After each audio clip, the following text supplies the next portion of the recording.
Helena, Montana. July 1990 high. In a two-story wooden house on the northern outskirts of town, the Monroe family lived a life that looked picture-perfect from the outside. A well-behaved daughter, a father who worked as a civil engineer, and a mother who used to teach preschool, now staying home after a quiet separation. Their home sat at the end of Canyon Creek Road, near the forest line where the streetlights faded and only the sound of insects remained after dark. On the night of July 3rd, 5-year-old Kayla Monroe was tucked into bed by her father as usual. It was the weekend before Independence Day. He later said she still insisted on bedtime fairy tales and that he had been home all night. The next morning, Kayla's small bed was empty. No blood, no screams, no sign of forced entry. The window was wide open, its screen lying in the backyard. Police arrived just an hour after a 6:12 a.m. call from her father, Derek Monroe. He told them, "I think she went outside to play and slipped near the creek. There's a ditch behind the house." Kayla was never found. The search lasted through the summer, with tracking dogs, helicopters, and volunteer hunters. But after 3 months, everything fell silent. Her face was printed on posters across pharmacies, gas stations, and grocery stores. But the paper faded. People stopped looking closely. The case was closed. The report marked, "Missing, cause undetermined." Her mother, Rachel Monroe, moved to Missoula after the divorce, cutting off all contact with her ex-husband, living quietly for years. But in the winter of 2001, while cleaning out her childhood home to care for her stroke-stricken mother, Rachel came across an old box. Inside was Kayla's pink toy recorder. Rachel pressed play, static buzzed, a warped children's melody played, and then a familiar voice, not Kayla's. It was Derek's, the father who once said, "I slept through the whole night." The pink toy recorder was covered in dust, its batteries nearly corroded. Rachel Monroe had almost ignored it, but her hand flipped the switch on reflex. The first sound was a weak static buzz, followed by a distorted children's tune, a song Kayla used to sing when she was little. Rachel gave a faint smile, until she heard another voice. Low, clear, unmistakable. "Kayla, go to the princess room. Daddy got it ready. Just like you like it, remember?" Rachel froze in the garage. It was Derek's voice, a voice she hadn't heard in nearly a decade. She rewound. Played it again. Each time, the words cut colder. She remembered clearly there had never been a princess room in that house. Kayla's room was the only one upstairs. And the basement. Rachel hadn't stepped into it since the separation. The next day, she drove over 2 hours back to Helena. Their old house now belonged to a young couple. They had planted daisies on the porch, replaced the windows, and repainted the entire front. Rachel didn't knock. She just stood across the street, staring at the second-floor window, where her daughter used to sleep. She didn't cry, but her hands clenched. She knew she had missed something. 3 days later, through an old friend who was now an attorney, Rachel secured permission to access the backyard storage shed, a place where a few of their belongings might have been left behind. The homeowners agreed. On a Friday afternoon, beneath the crisp gold light of early autumn, Rachel stepped into the house for the first time in nearly 10 years. The smell of wood, paint, and memories she thought long buried all came rushing back. She walked straight to the rear shed, once used to store tools and garden supplies, but when she stepped inside, she stopped cold. One section of the back wall had paint in a different shade. The floor bore a faint crack, and beneath the dust-covered rug lay a wooden plank that didn't match the rest. Rachel knelt, pulled back the fabric, and pried the plank loose with a screwdriver, revealing a hollow space. A wooden ladder led downward. No lights, no mildew, only a cold draft rising from below. Cold like a truth buried too long. Rachel aimed her flashlight down. And, for the first time in 9 years, she wasn't just searching for her daughter. She was searching for the answer to what had really happened inside the home she once believed was the safest place in the world. Rachel Monroe carefully descended the wooden ladder. Each step felt like a quiet knock on something deep inside her: memories, doubt, and a fear with no name. The space below was about 3 meters deep, leading into a small, unfinished cement room with a low ceiling and no windows. She swept her flashlight across the walls. No furniture, no outlets. But the back wall was clearly newer than the others, the bricks a different color, the mortar still smudged along the floor as if it hadn't been long. Rachel said nothing. She stared at the wall in silence, then climbed back up and called her attorney friend. He told her to leave the space immediately and call the police, but Rachel shook her head. "Not yet. I need to know exactly what I'm looking at." The next day, she returned. She brought a headlamp, a hammer, a chisel, and a small camcorder she set in the corner of the room. Then she began to dig into the wall. Every strike of the chisel pulled her breath tighter. After more than 2 hours, she created an opening large enough to shine her light through, and what appeared behind that wall made her entire body go cold. Another room, hidden, sealed, a perfect square like a cell. The walls were padded with acoustic foam. 2 metal hooks were fixed into the concrete. A small iron bed sat in the center. No sheets, no pillow, just a faded child's blanket, coated in dust. On the floor lay duct tape, rope, and an old video camera mounted on a tripod, pointed directly at the bed. Rachel didn't step inside right away. She swept her light again.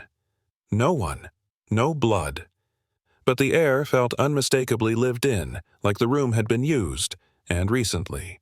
Then she saw it, in the corner of the far wall, just beneath a tear in the soundproofing. A crudely carved line scratched in with something sharp. "My name is Kayla. I'm still here." Rachel collapsed to her knees, still clutching the flashlight. No tears came. She didn't need them. There was no more doubt. She knew she wasn't investigating a disappearance anymore. She was standing at the center of a horror that had worn the mask of peace.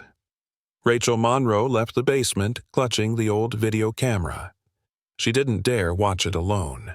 That same day, she drove to her attorney friend's home, the one who had helped her gain access to the property.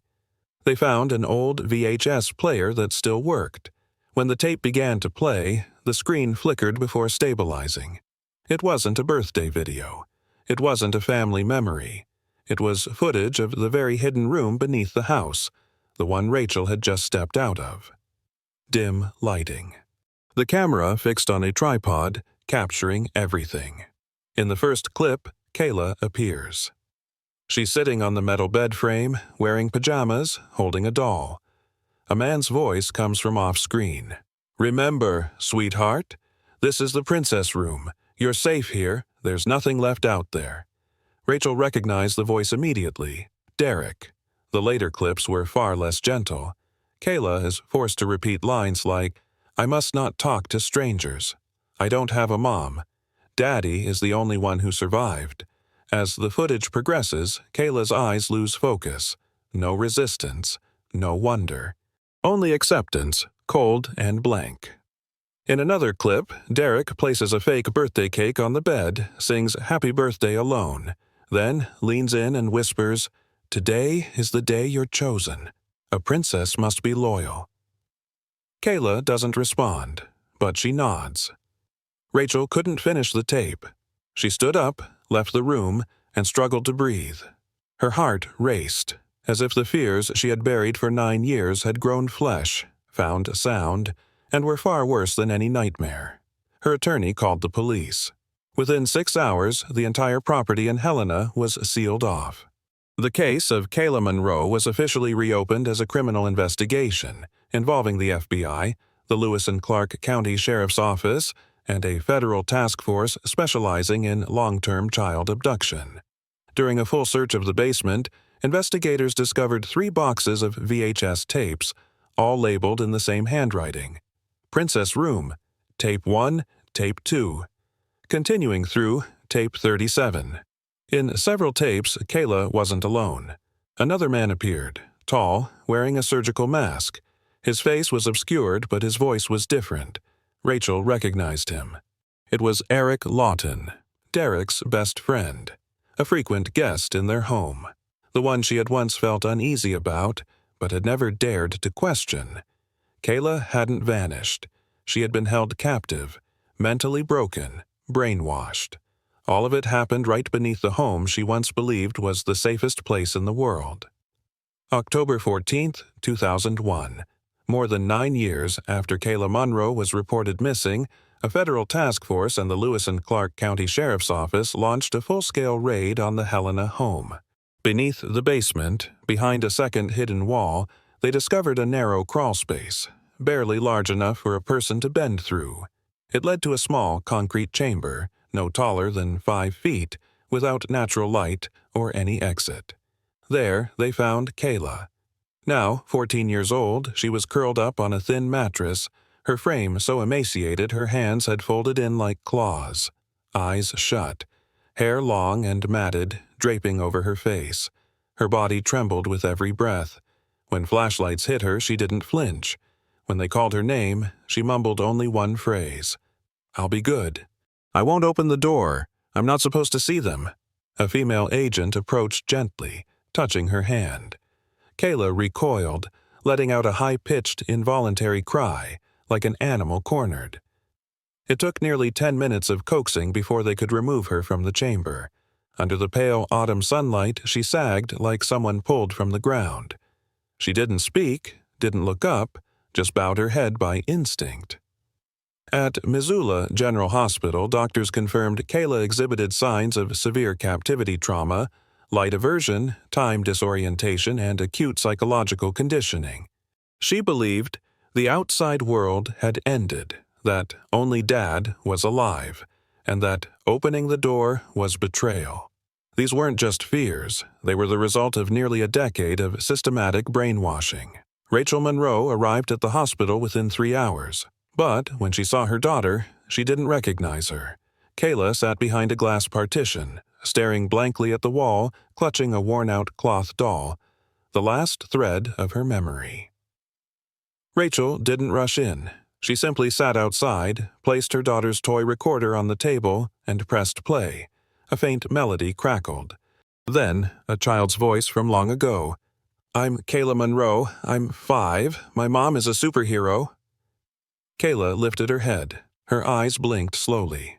For the first time in 9 years, she looked beyond the glass and saw the woman there. Her lips trembled, and she spoke her first word. "Mom?" In the weeks following her rescue, Kayla Monroe said very little. She feared light, strangers, open doors, and loud voices. When a therapist asked her, "Do you know where you are?" she only shook her head. But through session after session, through sleepless nights and quiet moments beside her mother, Kayla began to speak. First in fragments, then as scattered memories, and finally, like pieces of a nightmare slowly falling into place. Kayla explained, from the very first day she disappeared, her father, Derek Monroe, told her the outside world was at war, that Mom is dead, and that only the 2 of us survived, and we must stay underground to live.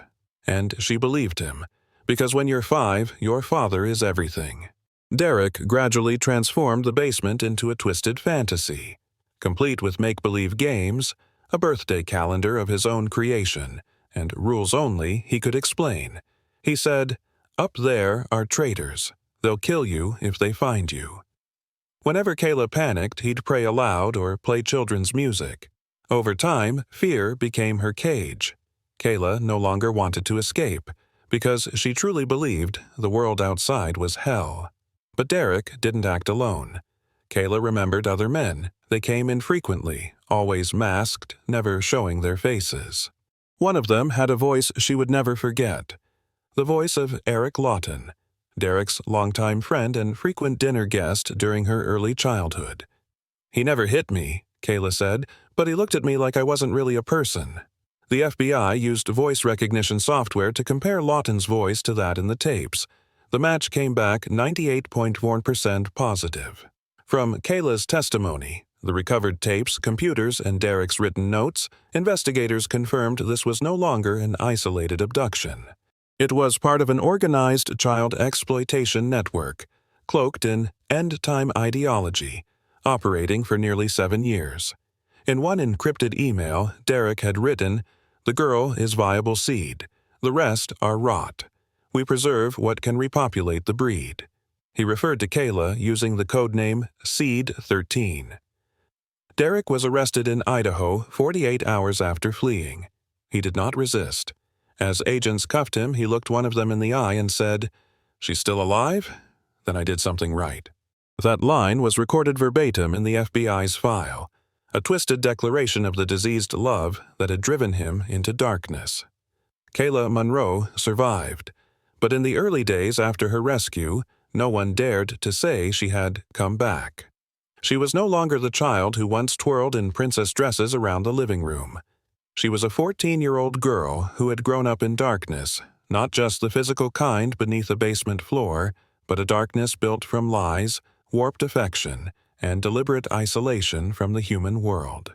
At a specialized trauma recovery center in Missoula, it took Kayla over 4 months to make eye contact.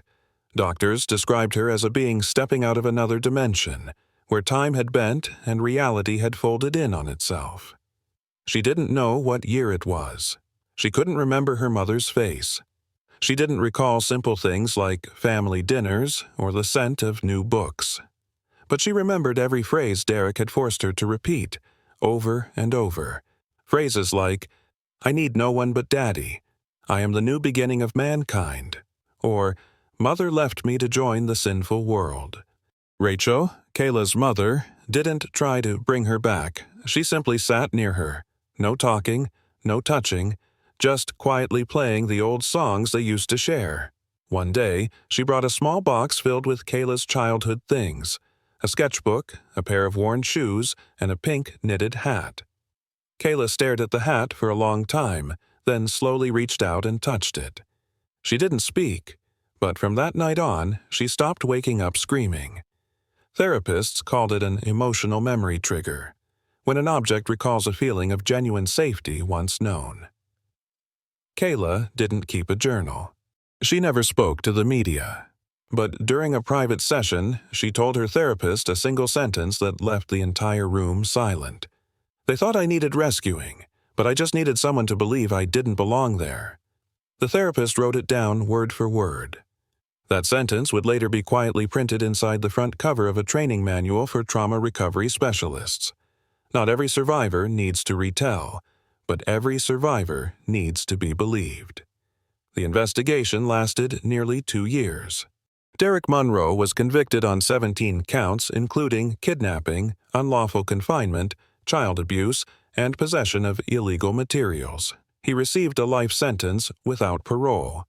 Eric Lawton, Derek's longtime friend, was charged with 6 counts related to complicity, facilitation, and involvement in the illegal distribution of abusive material.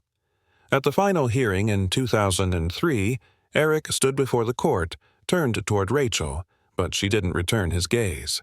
As the judge read the sentence, Eric murmured, "I thought it was just a game." The case of Kayla Monroe became one of the most pivotal child protection cases in Montana's history. In 2004, the state passed Kayla's Law, requiring all missing child investigations to be extended and deepened, even in the absence of overt signs of violence. Law enforcement agencies were retrained to identify subtle forms of abuse, including psychological manipulation and ideological control within the family unit. But Rachel Monroe never appeared on television. She declined interviews, book deals, talk shows, and documentary offers. When a Hollywood producer reached out, she sent back only one sentence: "This isn't a story for someone else to tell." Kayla, now grown, never went public. She changed her name legally, moved to another state. No social media, no interviews. But those who encountered her at trauma recovery centers said the same thing. She was quiet, but always showed up when a child cried. She didn't say much, but sat with them for as long as it took. She never said who she was, but always asked, "Would you like silence, or would you like to hear a story?" One Christmas in 2012, a volunteer at the center found a folded note tucked in Kayla's locker. No name, no date, just a single, simple sentence written in shaky handwriting. I once lived in a world someone else built. Now I want to help others step out of theirs, one piece at a time. No one could say for sure whether Kayla would ever fully heal. But everyone knew one thing. She no longer lived swallowed by the darkness, because now she carried the light herself. The case of Kayla Monroe didn't end with a verdict. It opened another door, one leading to uncomfortable questions society had long avoided. How can a child be held captive for nearly a decade? And no one notices? Worse, no one asks? For 9 years, Derek Monroe lived like a model father. Neighbors praised him for mowing the lawn on time, clearing snow in winter, showing up to neighborhood meetings. He donated to local schools, spoke at community events, and told acquaintances, "My daughter passed in a creek accident." No one questioned him. Not once did law enforcement revisit his home after the initial report. No one ever went into the basement. When the truth surfaced, Helena was stunned. Some journalists called it a collective betrayal, not by a monster, but by a community that chose to believe the pleasant surface instead of facing the disturbing truth beneath it. Editorials pointed out that the system failed not just at the investigative level, but at the level of trust. Trust that a decent-looking father couldn't possibly be a predator. The Montana State Judiciary Committee launched an internal review. They discovered the initial missing persons report was never escalated to the serious incident unit. One retired officer had written, "No sign of abduction. Likely child wandered and fell near creek." No one checked the basement. No one asked if Derek showed controlling behavior. No one imagined a child could be imprisoned inside her own home. Rachel's lawyer sent a letter to the state Senate. In it, she wrote, "You don't need evil men if the system is indifferent enough. A man can build a prison with cement, but we built the walls with silence." That line would be quoted at over 50 national conferences on child protection reform. But Rachel never attended a single one. She never spoke again, because for her, and for Kayla, what needed to be said was already carved into the truth itself. The rest, people either hear or they don't. Kayla Monroe never wrote a memoir. She never stood on stage to tell her story. She didn't become a media figure, nor did she speak for any advocacy group. But her silence wasn't denial. It was how she preserved the part of herself that had remained whole. Since 2006, Kayla lived in a small town in northern Washington state, under a new name. She studied psychiatric nursing at a community college, worked part-time at a library, and every Saturday afternoon volunteered at a trauma center for children. She never told anyone who she was. But she always chose to work with the kids who wouldn't speak, the ones who flinched when someone touched their hand, the ones who only drew boxes with no doors or windows. She sat beside them, not asking, not prying, just quietly drawing too. One colleague recalled, "There was a girl named Tessa, 8 years old, who hadn't spoken in 5 months, wouldn't eat, wouldn't sleep. One morning I walked in and saw her touch Kayla's hair, then lay her head on Kayla's shoulder and fall asleep. No words." Kayla never told her story fully, but she started writing. Not for the world, just to understand herself. In a worn leather notebook, she once wrote, "I used to think healing meant going back to how I was, but the truth is, no one goes back. We just learn to live inside a new version of ourselves, where we get to rewrite the rules." In a letter to her former therapist, she wrote, "The most painful part wasn't what they did to me. It was what I believed, and had to unlearn, one lie at a time." She never forgave Derek, but she didn't let him own a single minute of her days. She never sought validation, but she showed up, every day, as living proof that survival doesn't need to be loud to be miraculous. 10 years after Kayla Monroe was rescued, an independent journalist, someone who had quietly followed the case since 2001, sent her a handwritten letter. No interview request, no book deal, just one question. If you could say one thing to someone still trapped in the darkness you once lived in, what would it be? The answer didn't arrive right away, but weeks later a plain envelope returned. Inside was a single slip of paper, written in neat handwriting. Don't think you have to step out as someone strong. Step out as who you truly are, even if that means you're still trembling, still afraid, still small, because light doesn't ask if you're ready. It only asks, will you step toward it? No outlet published the quote. No network aired it. But the journalist wrote in his own journal, "For the first time in years, I didn't see Kayla Monroe, the child who was hidden. I saw a woman who had walked through hell and still remembered how to be kind." In 2021, the full Monroe case file was declassified. Among the recovered items was a small, easily overlooked entry. Item number 431, one pink toy recorder. The device still sits in the Montana State Police Evidence Vault. It hasn't been destroyed. It hasn't been released. Beside the entry is a handwritten note from the supervising officer. One day, if that girl wants her voice back, it's still here. Kayla Monroe never rewrote what happened to her, but she lives, each day, as proof of one quiet truth the world often forgets. Not every survivor needs to tell their story, but every survivor deserves to be seen. She never chose to be a symbol. She never chose to represent pain. She only chose to live. And because of that, she is no longer a victim. She is a survivor, and more than that, she is fully alive,